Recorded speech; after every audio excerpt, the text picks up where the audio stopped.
Hi, I'm going to show you how to mix a really bright, vibrant green. And I'm going to show you how to mix a whole lot of other greens as well. So, blue and yellow make green, right? And that's true. But if you want a really vibrant, bright green, you need to mix take the correct yellow and the correct blue to get that really vibrant green. So I'm just laying my colours out here. We'll talk about colour bias. So when we talk about colour bias, we're talking about a blue that's leaning towards one or other of the other two primaries. So three primaries, red, yellow, blue.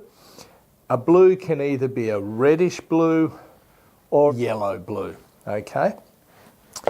And so can the yellows and also the reds. So we want to take, for instance, the yellow, a very blue yellow is a lemon yellow or a cool yellow, what we call a cool yellow.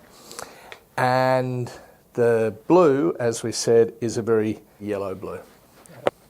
So we have two yellows and two blues here. If we're trying to get a really vibrant green, bright, vibrant green, the idea is we're mixing. This is our colour wheel and red is sitting here.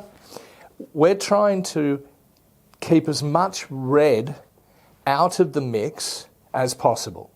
So as much of the yellowy blue and bluey yellow and as little of that third primary, the red. So we've got here the really bluish yellow, and we've got, and this blue, which is phthalo blue, is a seriously potent blue, so you really don't need too much of it. You'll see we're getting a nice, bright, vibrant green there. You don't want to go adding white, not yet anyway. You can use that for highlights and things like that. But you really want to stick with just the raw colours. Now, you might have some other blues sitting around.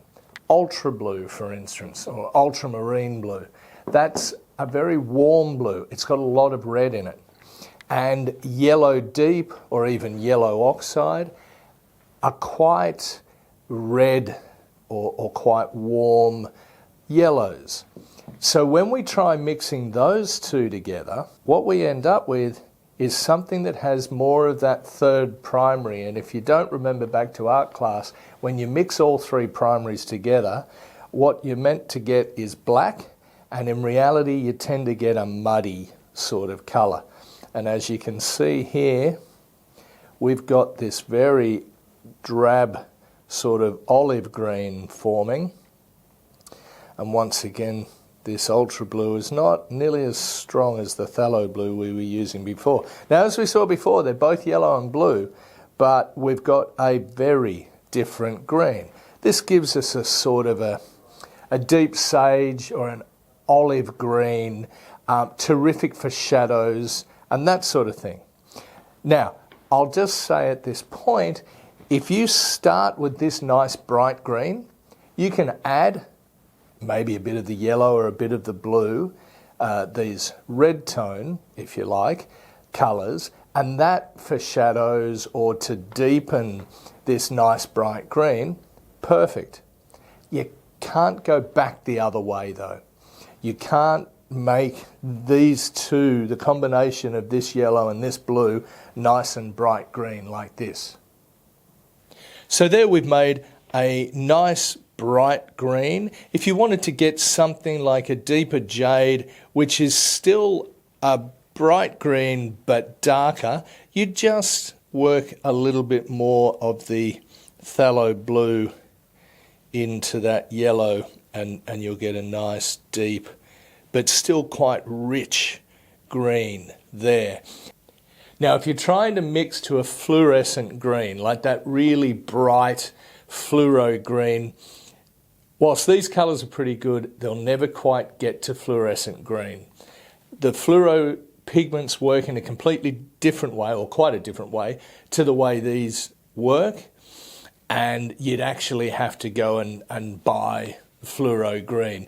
Do keep in mind though, certainly as technology has it at the moment, they'll fade very quickly, the fluorescent colours. So give it a go. It's pretty simple. Grab all the yellows you've got and all the blues you've got and try intermixing them and just seeing where you get to. Just put little dabs down and mix through from one to the other and label what you've actually used. And you can go back and you'll find that's a really good starting point to try and recreate those colours again. So there we go. It really is easy to be green. And don't forget to subscribe.